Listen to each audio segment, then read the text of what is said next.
কাল রাত থেকে ভাবছিলাম যে আজকে আমাদের তিনজনের তিন রকম জিনিস পছন্দ, তো তিনটে জিনিস দিয়ে বিরিয়ানি বানাবো। মানে আমার হাঁসের ডিম, বিলুর এই বিরিয়ানি চালের ভাত, আর এদিকে মায়ের আলু দিয়ে বিরিয়ানি বানাবো বলে ডিম তো আনতে গেছিলাম। তো যাদের আনার কথা ছিল তারা ডিম কেউ আনেনি, তো ওই জন্য আর ডিম না নিয়ে মাছ নিয়েই ফিরে এলাম।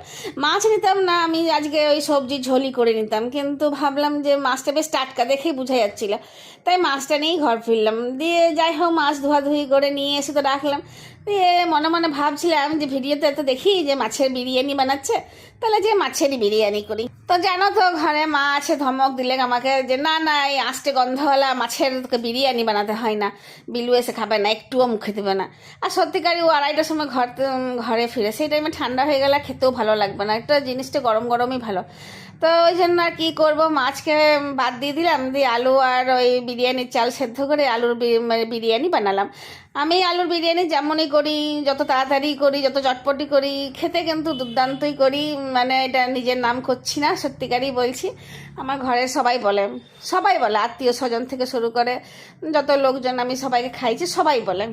তখন আমার মেয়েরা প্রশংসা করে, তখন মনে হয় যে হ্যাঁ সত্যিকারই তাহলে আমি রান্নাটা ভালোই করি, কারণ ওরা তো আবার এখনকার দিনের না। তো যাই হোক, আমার বাবা বিরিয়ানি পছন্দ করতো না।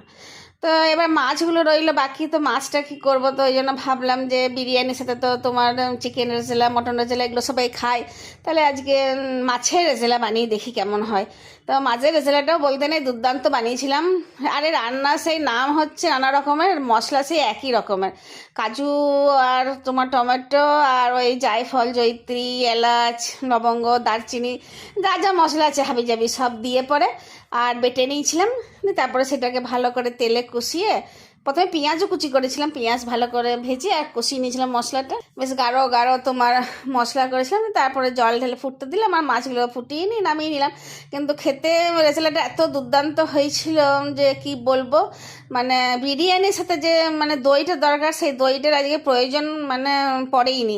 মনে হয়েছিল অনেকেরই, মানে অনেকের বলতে বিলুরই মনে হয়েছিল যে মা দইয়ের রায়তা নেই, তাহলে কি দেখাবো বিরিয়ানি। কিন্তু আমি বললাম একবার তো তুই খেয়ে দেখ মাছের এই রেজালাটা, তাহলেই বুঝতে পারবি এর স্বাদ। কিন্তু মাছটা ভীষণই টাটকা ছিল, তাই পেঁয়াজ কুচি আর মাছের রেজালা তার সাথে আলুর বিরিয়ানিটা খেতে দারুণ লেগেছে। তোমাদেরও যদি কখনো মনে হয় যে মাছের বিরিয়ানির থেকে মাছের রেজালা আর তার সাথে আলুর বিরিয়ানি এইটা করে খাই, তাহলে একবার করে খেয়েও, সত্যি বলছি খেতে দুর্দান্ত লাগবে।